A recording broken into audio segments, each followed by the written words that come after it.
disposition towards us receives a prayer request and then changes his mind. Right? That doesn't make sense to say that about an impassible and atemporal being. There are passages in the Old Testament that talk about God changing his mind, but the Catholic Church regards these as a figurative description of our phenomenal experience, not an accurate, not a truth-functional statement of God's interior being, right? So God doesn't actually change, so he can't be responsive in that way. Nevertheless, the Catholic Church also teaches that prayer is a genuine instrumental cause, and so that there are things that take place in reality wherein prayer functioned as an actual cause of their taking place, right? So presumably, we can't really do counterfactuals, what would have happened if, like no one knows what would have happened if, but, prescinding from the impossibility of that, presumably the thing wouldn't have happened if you didn't pray, right? Or at least it happened because God providentially desired that your prayers would be an instrumental cause of the thing happening. So how do you square that? How do you square our prayers not being completely superfluous with the fact that God doesn't actually change and isn't responsive in a temporal kind of way? And the best we could do is to say that God has eternally planned that your prayers function as an instrumental cause of some historical unfolding, in the same way that God plans from all eternity that there would be secondary and instrumental causes in the natural or physical order. So, for example, gravity is a real cause.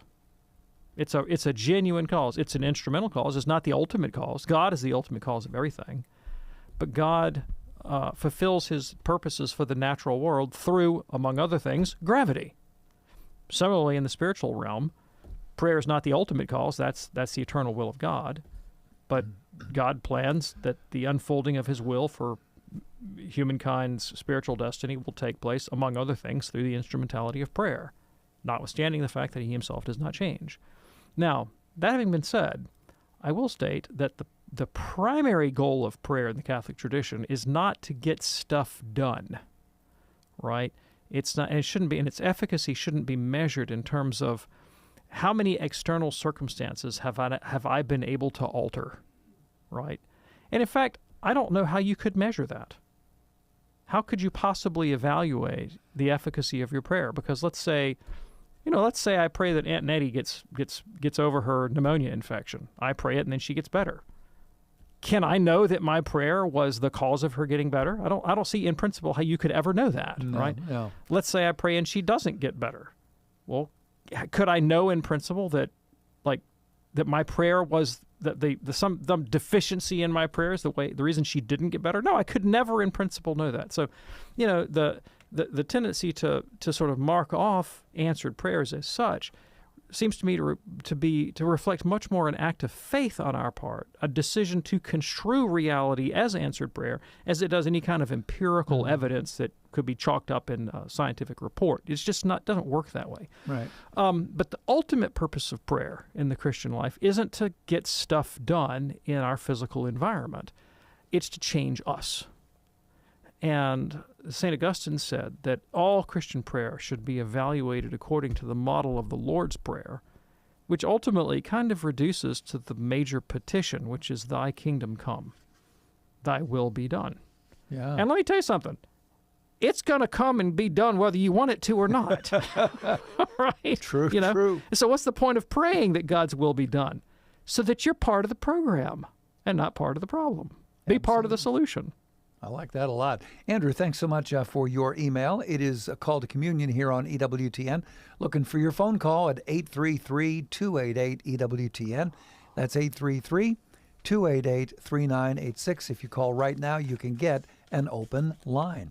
Here's an email now from Cynthia, who says, I'm in RCIA currently. I've been challenged by people who say that other faiths had all of the same elements as Christianity, a virgin birth, a beloved who died in self-sacrifice, etc. How can I show them that I chose the true faith? Yeah, thanks. I really appreciate the question. So, first of all, I am completely untroubled personally when people point to commonalities between Catholicism and other traditions. Why am I untroubled? Because the Catholic Church tells me that I should expect to find such commonalities. Now, that's very different from some Christian denominations. There are versions of Protestantism, for example, Yes. that are really insistent that their account of religion is unique, and so they find analogies in other religions to be deeply disturbing, right? And this was particularly true of the Protestant theologian Karl Barth. He was sort of this tendency in Protestantism writ large. Like Barth's idea was that there was no analogy at all between anything in the created world, including human culture, and divine revelation. That divine revelation was an utterly alien and completely unexpected inbreaking into our experience that we didn't anticipate, that we couldn't manufacture, and that being overwhelmed by this, we have this sort of radical confrontation with divine mystery that we couldn't have anticipated, right? And that's just not the Catholic view, right? The Catholic view, St. Bonaventure put it this way. He said, the world is a ladder ascending to God. The world is a ladder ascending to God. The Catholics have a doctrine called the analogy of beings, associated particularly with St. Thomas, namely that created reality is analogous in many respects to the supernatural realm, and that while you can't necessarily there is a ladder ascending, but it kind of bumps into a glass ceiling. You can't ultimately bridge the creature-creator divide, but you can ascend up that ladder, and you begin to get closer and get a clearer view of things, right? So there is an analogy, and look, that we're all created in God's likeness and image, and though that image is deformed, it's not totally effaced. Mm-hmm. And if Catholicism is an answer to genuine human existential need. Presumably, these are needs that we all recognize at some level implicitly within ourselves. Wouldn't you expect our creative, myth-making, storytelling, philosophizing capacity to give expression to forms and rites and symbols that would correspond more or less to those universal, basic human spiritual needs? Well, yeah. Right? And so, one of them, for example, the need for redemption. The need for redemption. The need for grace. There is a medieval Japanese Buddhist monk named Shinran, who I think he's around 14th century, who taught that man is totally depraved, that all of his deeds are filthy rags, that he could not possibly merit salvation, that he requires prevenient and predestinating grace, and that he can only be saved by an act of radical faith in the atoning mercies of Amitabha Buddha. Okay. It's like he's Martin Luther with the name switched. Yes. Right? It's almost the exact same disposition. Now, I rather think they're both wrong. Like, I don't agree with Shinran, I don't agree with Luther. But they had no historical connection. Like, they did not know each other. And yet their religious traditions reflected something common in human experience, namely like that sense of frustration, of ineptitude and inertia in the spiritual life where no matter how hard I strive, I just don't seem to arrive. And so they both created myths out of that human experience that were remarkably similar, even though the larger mythological structure differed, right? But the point being that they have the same psychology. And so I don't mind. I don't mind when I find these commonalities. I go, yes, that's what you would expect. That's what you would expect. Now, the claim, however, that other religions have every element of the Catholic tradition is obviously empirically false. Yeah. Because if it had every element, it would be Catholicism. And It would be impossible for me to distinguish, say, Catholicism from Buddhism. I couldn't distinguish Catholicism from Shinran if there were no differences. There are obvious differences. Sure. He worships Amitabha. I worship Jesus Christ. Amitabha, not Jesus Christ. Catholic position is God became incarnate in Jesus Christ, not in Amitabha, right? One lived in Japan. One lived in Palestine. Not the same. And Christ obviously is situated within the larger history, the narrative of the Judean people and the Israelite monarchy, and expectations about the imminent arrival of the kingdom of God and the Messiah, right? The inclusion of the Gentiles, faith in Christ. There are many particulars that are different. Are there similarities? Of course there are similarities. If there were no similarities, we wouldn't even be able to recognize them as belonging to the common class of religion. Yeah. But there are differences. Cynthia, thanks so much for your email. Appreciate that. If you're ready now, let's go to the phones at 833-288-EWTN, beginning with Austin in Texas, listening on the EWTN app, and he's a first-time caller. Hey, Austin, what's on your mind today, sir? Hey, y'all. I'm a big fan of y'all's show. I listen to it on my lunch break every single day. And I just had a quick question for y'all on dispensationalism and the Abrahamic covenant. I have a mother-in-law that is not a very big fan that me and her daughter converted to Catholicism. And she believes that the Jewish people are above and beyond in the eyes of God compared to even Christians. And I just want to get y'all's opinion on it to have a little bit better of an understanding for my next conversation with her.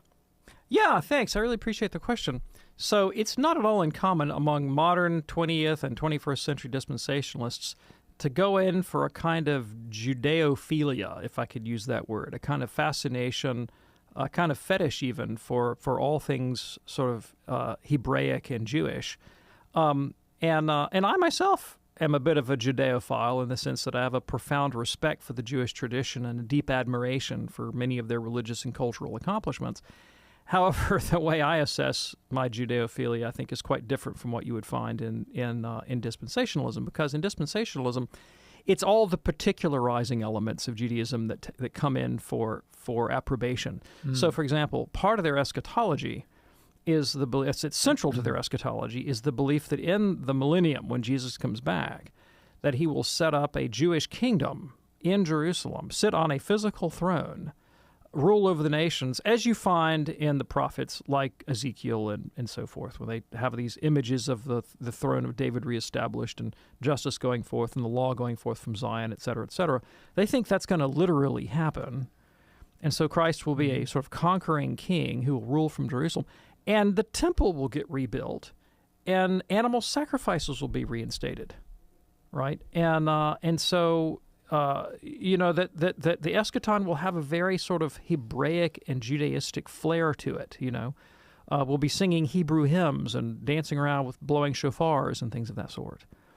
And there was a couple of years ago, I think during the penultimate election cycle, there was a kind of off-Broadway version of the National Day of Prayer. I can't remember the name of the thing, but you had the National Day of Prayer, which is kind of the mainstream evangelical thing.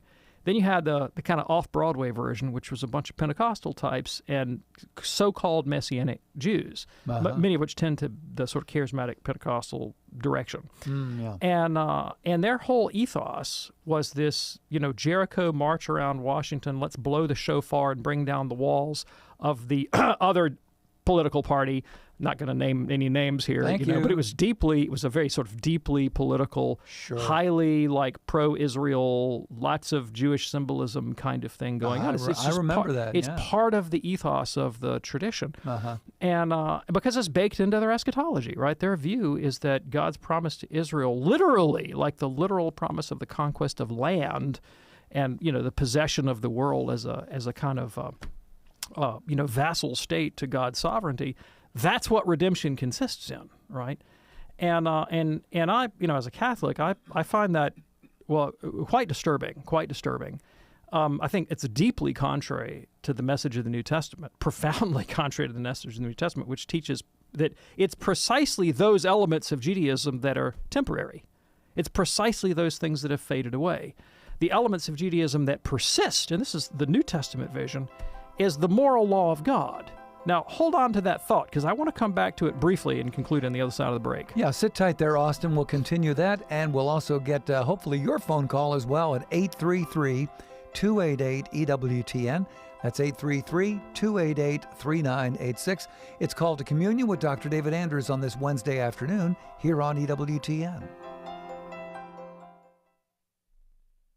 This is Kristalina Everett. I'm talking about Catholic marriage and family in the 21st century on Women Made New. Saturday, noon Eastern on EWTN Radio. Here's today's quote from Mother Angelica's Perpetual Calendar. The essence of contemplation is to gaze upon the Lord. It's a gaze of the heart. Mother's spiral-bound perpetual calendar features an inspirational message for each day of the year. It's available from the EWTN Religious Catalog at EWTNRC.com. That's EWTNRC.com. Or you can call 1-800-854-6316. This is a Messy Family Minute with Mike and Alicia Hernan. If you're looking for a gift to give your spouse that's not fattening or expensive, listen in. This is one of the most precious things you have, but you can give it to them every day. Do you know what it is? Your time. Do you have time every day where you and your spouse check in and connect together? If you don't, start brainstorming right now about when you can fit it in. Maybe when you both arrive home, you can take a few minutes to step in private just to ask how our day was. Maybe it's getting a few minutes earlier in the morning to make coffee together. It doesn't need to be long, but it does need to happen every day. If you and your spouse are ships passing in the night during a busy season of life, take at least 5 minutes alone to hug, talk, check in, and connect. A successful marriage is made up of little things like this. Commit to having a daily connection with your spouse. It may turn out to be the most important gift you've ever given. To find out more about connecting with your spouse, visit us at messyfamilyminute.org. Protecting the sanctity of life. This is EWTN Radio. Matt Swaim here. Tomorrow on the Sunrise Morning Show, we'll talk Bible foods with Rita Heichenfeld from About Eating and get you all the latest news, weather, sports, and more. Now back to Call to Communion with Dr. David Anders.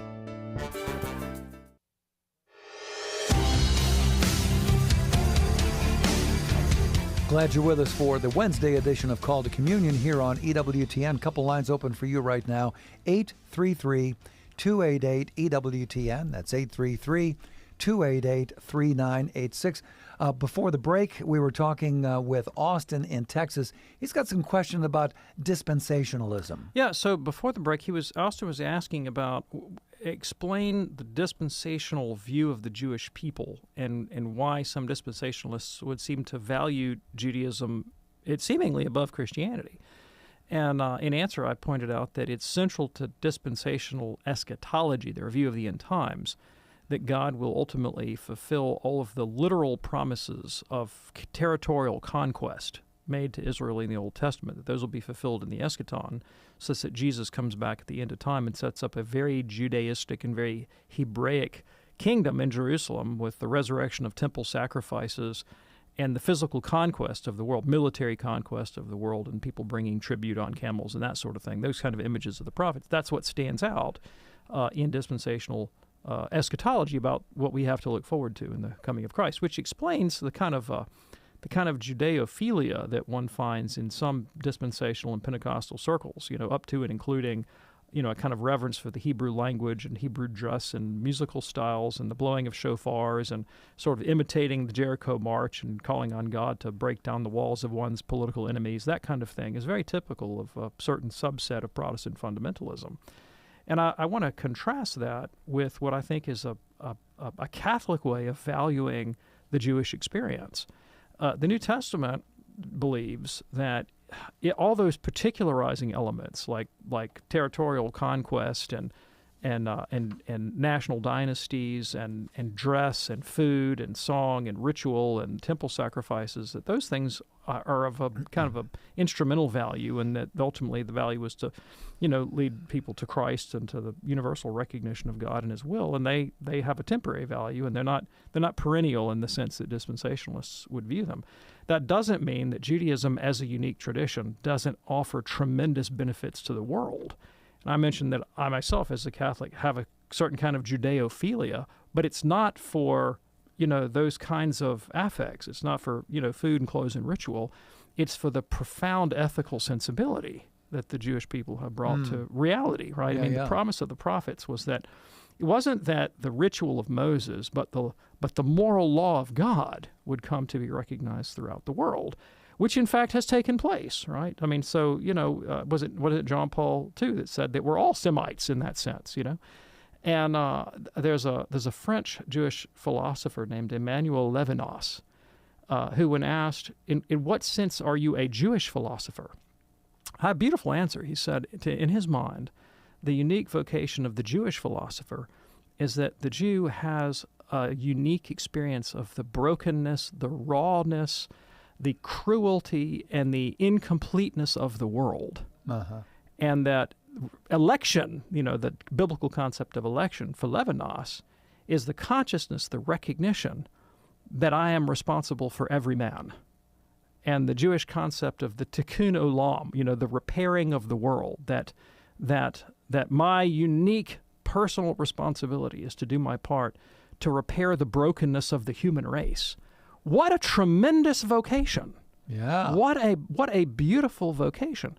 And Levinas goes on to say, this is not the unique purview of a race, even though a particular historical group of people may have lived this truth to a profound degree because of their own suffering. Levinas, the Jewish philosopher, says, in this respect, there's a Jew inside of all of us. And this is a Jewish philosopher who says every man is a Jew in that respect, to the extent that he has this recognition of the brokenness of the world and his moral responsibility to repair it. That's the moral vision. But see, that's not something that's particularizing. That's a universal truth that's been made accessible through the particular history of a particular people, but thrown open for the benefit of the entire world, right?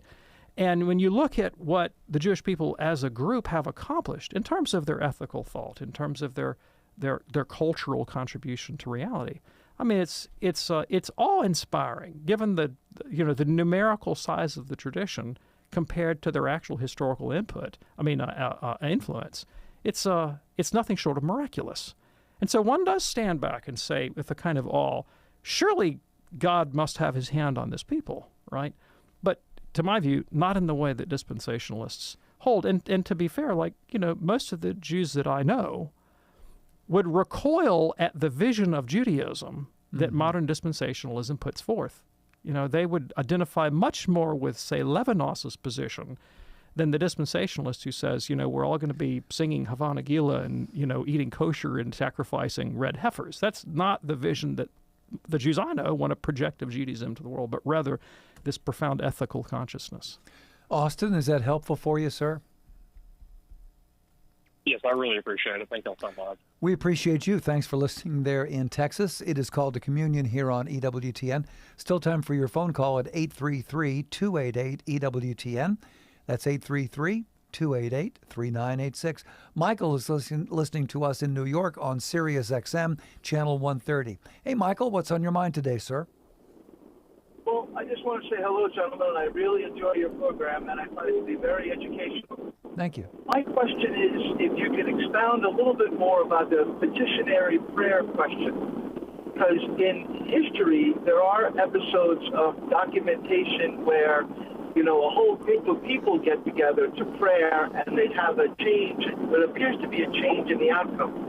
Now, I know you mentioned individual people maybe not see very much, but I'm thinking in terms of the Battle of Lepanto or villages where people get together and they say a prayer or the group prayer and they prevent the village from being sacked by barbarians, or monasteries that are protected with prayer from, say, plague and things like that. Or even Mary asking for everybody to pray for the conversion of Russia. So I was just wondering about that aspect. Yeah, sure. Well, the Catholic position is that petitionary prayer can be efficacious. I'm not disputing that prayer can be efficacious at all. I mean, that's the Catholic point of view. Yes, prayer works. Prayer can be efficacious. I just made the observation, and this I'm speaking I'm not representing Catholic doctrine here. I'm just speaking as privately, as a thinker and a sort of lay armchair philosopher, that it seems to me that if you wanted to try to come up with a strict scientific proof that prayer was efficacious, you're never going to be able to produce one, right? And the reason why is, with the law of averages, you know how this works. There's always going to be an outlier, right? And so you don't draw your generalization about some empirical phenomenon from the outlier. You draw it from the majority of cases, and most people find most of the time that my prayer for healing or for whatever it might be, I'm unable to discern an actual impact in the world that I could with certainty ascribe to prayer. Yes, sometimes I may pray for something extraordinary, and then that happens. But I've got no way myself philosophically of knowing that that's an answer to prayer versus just the historical outlier. everybody experiences synchronicities of one kind or another. Some strange, odd coincidence that seems beyond chance. But, when you think about the number of discrete moments that you have in life and the number of opportunities you have for disparate elements of your life to come together in surprising ways, one would expect, as a natural consequence of the statistics, that you're going to have a certain number of synchronicities in your life. And, Sure. Could you philosophically know for certain that they were the result in the answer to prayer? I don't think you can. But again, I'm just speaking as a private philosopher here. So what I do with that in terms of Catholic doctrine is I recognize the truth that prayer is efficacious, prayer works, and we are exhorted to pray, right?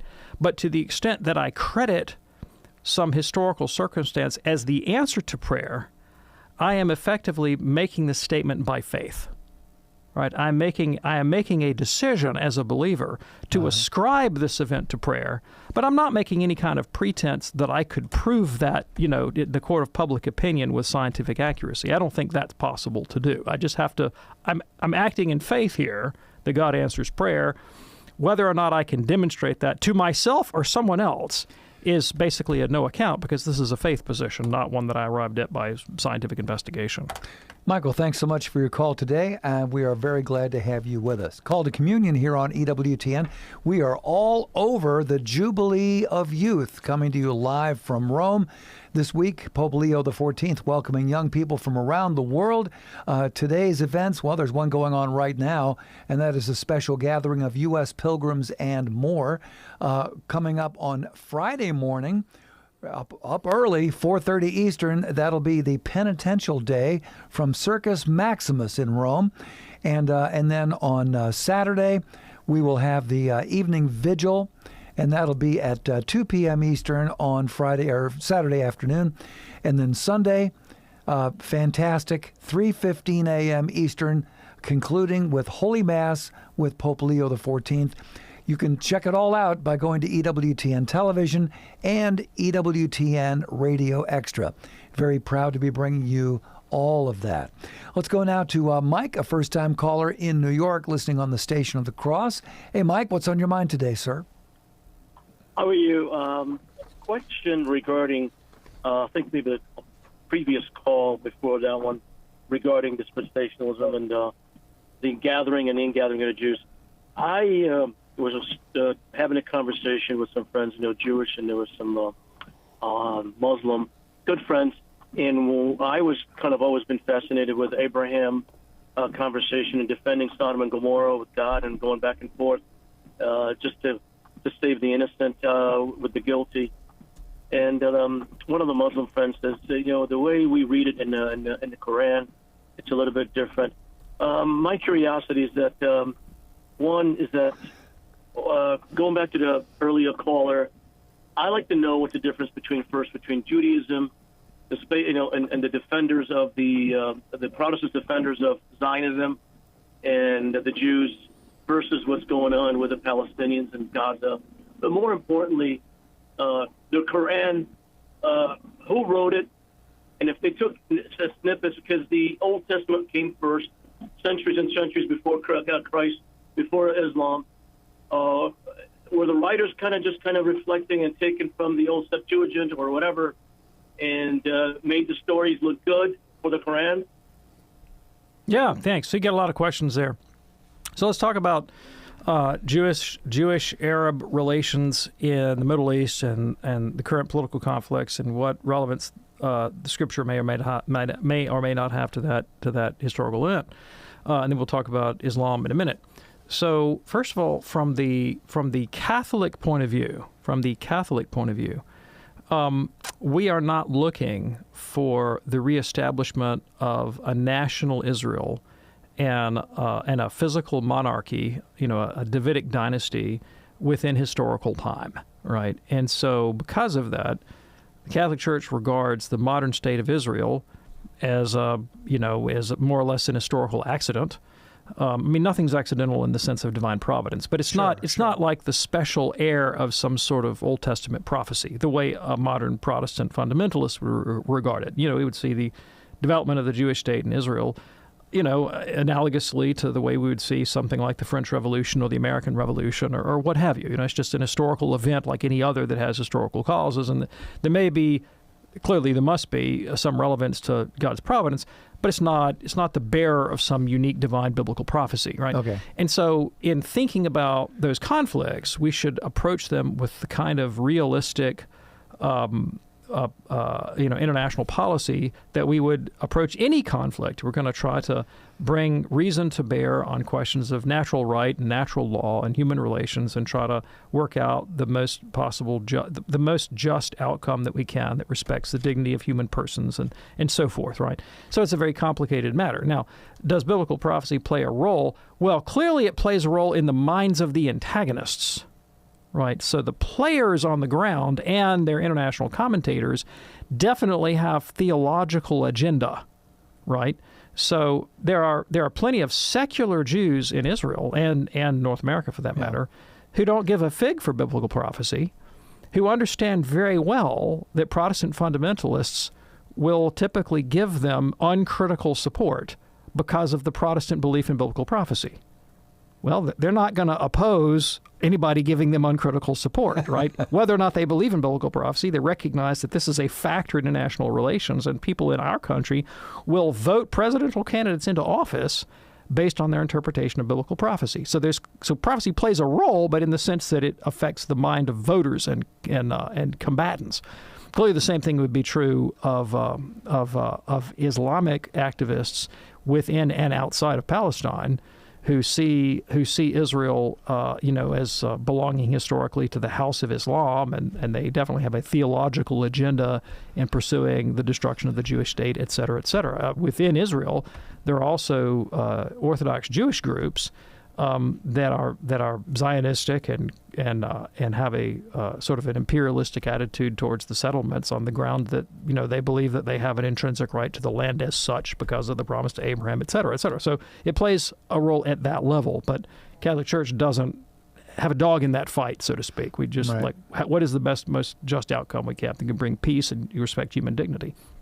With respect to the origins of Islam, well, the Catholic Church does not regard Muhammad as a prophet and does not regard the Quran as an inspired document in any sense. And so we dissent from the Islamic view that the Quran is, the direct words of Allah descended from heaven. That's not the Catholic view. It's not our view. And so it's an historical production. And as you mentioned, it's one that comes millennia after the Hebrew texts from which we have the story of Abraham. So, the canonical story of Abraham that Jews and Christians receive is the one that we have received from the book of Genesis, not the one in the Quran. Is that helpful for you, Mike? Yeah. So Abraham came in the Quran. It shows up in the Quran.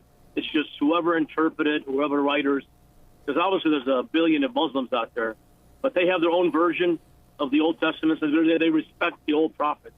And it's mentioned in the Quran. It's just their version. It's just their version. So typically, and look, again, there's a billion Muslims in the world, and so generalizing about Islam is complicated because if you say one thing, there's going to be another group out there that says, well, that's not our view. Right. So, I'm speaking in generalizations here, but generally speaking, the Islamic view on the Christian and Jewish Bible is they view the Jewish and Christian Bible as a corruption, and they believe that Muhammad corrected, and I put that in quotes, what had been corrupted within Judaism, Christianity. So the manner in which they respect the Hebrew prophets and Jesus is they respect them for holding doctrines that Christians and Jews don't believe they held, right? Yeah. So they make of these people proto-Muslims, and of course we don't. There you go. Mike, thanks so much for your very cool call. It is Called to Communion here on EWTN. Madeline listening to us in Baton Rouge, listening on the great Catholic Community Radio. Hi, Madeline. What's on your mind today? Thank you for taking my call. Sure. Is there any Catholic information on whether the soul continues to work towards heavenly goals if the mind has had dementia for years? Like, can body and soul be independent? Yeah, that's a great question. So let me reframe it slightly, if I might. Body and soul are not independent, all right? But that's a different question from, can a person who has lost their reason make progress in the spiritual life? Right? Now, obviously, if a person loses their reason because of dementia, it's because the body has profoundly affected their consciousness. I mean, the brain is literally wasting away, right? And the brain is the medium of our consciousness and our memory and our rational thought. But does that mean that someone who's suffering in that way can't make moral progress? And I think the answer to that question has got to be no, right? Because in the Catholic faith, we have never taught that consciousness was the sine qua non of moral progress. Otherwise, we wouldn't baptize babies. Yeah. Right. Babies are not conscious of what's happening to them when they are baptized. And yet we believe that there are graces that are transmitted to their souls that have a real impact on their relationship with God that they receive without consciousness. St. Paul says in 1 Corinthians that he can pray with his mind, that is to say consciously and rationally, but that he can also pray without his mind, irrationally and unconsciously. Yeah. And he doesn't say that prayer without the mind is not prayer. He says it's real prayer, right? He speaks in the book of Romans also about prayer with groans too deep for words. Doesn't mean it's not prayer, right? Yep. Can we fathom what's going on in such a soul? Absolutely not. No way. No way. But we can sort of chalk that up to the mystery of God, and we can pray hopefully for this person's salvation and growth in charity, though we will never know. Madeline, thanks so much for your call from Baton Rouge. Let's go now to John, a first-time caller from Omaha, listening on the Great Spirit Catholic Radio. Hey, John, what's on your mind today, sir?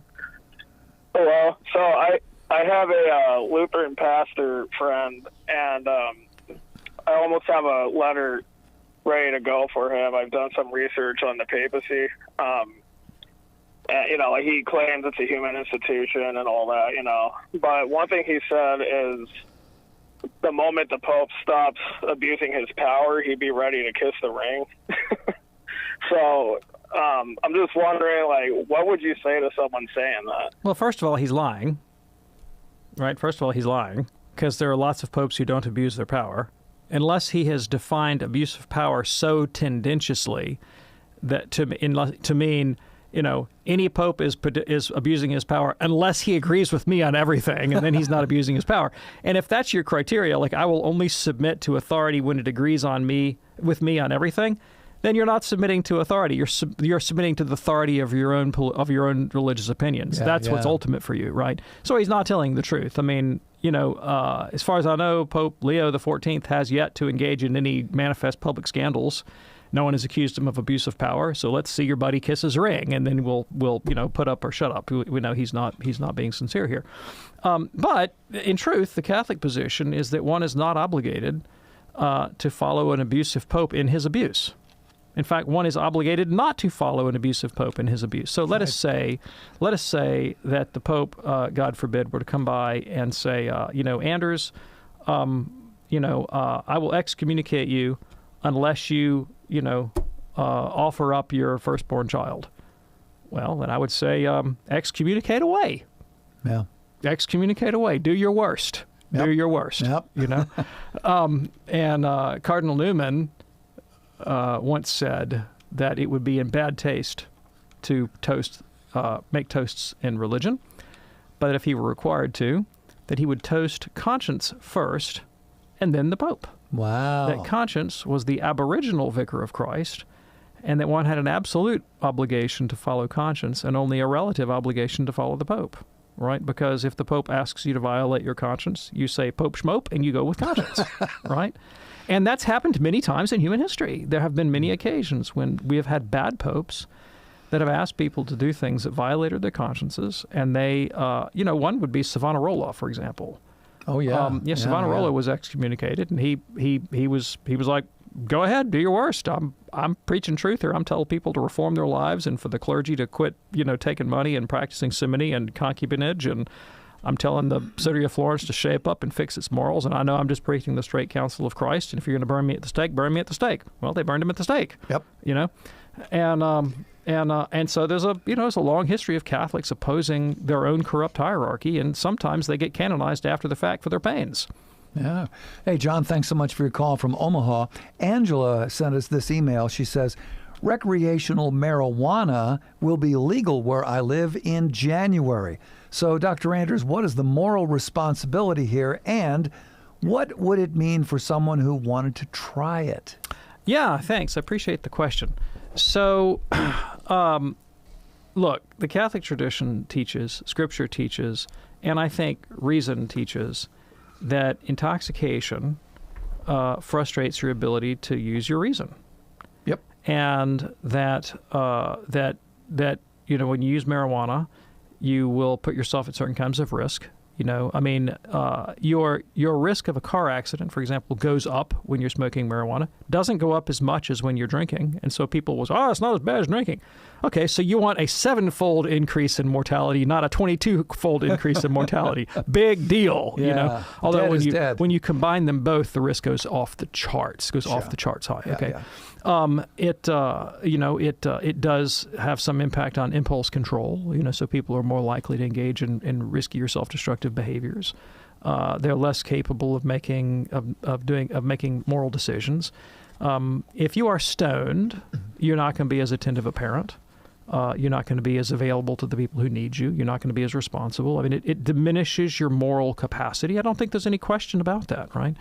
And so, Scripture forbids intoxication with strong drink. I don't think they had bongs in the first century, with the apostles. But I think it's reasonable to conclude that if the product had been made available to them, the apostles would have ruled the same way on the abuse of marijuana that they would rule on the abuse of alcohol. Sure. And questions about the relative merits and demerits and whether one is more or less harmful from the other are really beside the point, right? Because again, if they have, even to a lesser degree or greater degree, it doesn't matter, that same sort of capacity to deform one's moral decision-making and action, well, that fundamentally makes them off limits for somebody. If a person is tempted to try marijuana, I would say to consider those natural law arguments against the practice. And, there you go. Appreciate your email, Angela. And Dr. David Anders, thank you. Thanks, Tom. Don't forget, we do this program Monday through Friday here on EWTN at 2 p.m. Eastern on the radio side of EWTN. Check out our podcast by going to Podcast Central, EWTN.com/podcast. On behalf of our fantastic team, I'm Tom Price along with Dr. David Anders. We'll see you tomorrow on the Thursday edition of Call to Communion. Keep those questions coming. Until then, have a wonderful day. Stay hydrated. God bless. The most original Catholic content is on EWTN Radio. What have you always wanted to know about the Vatican?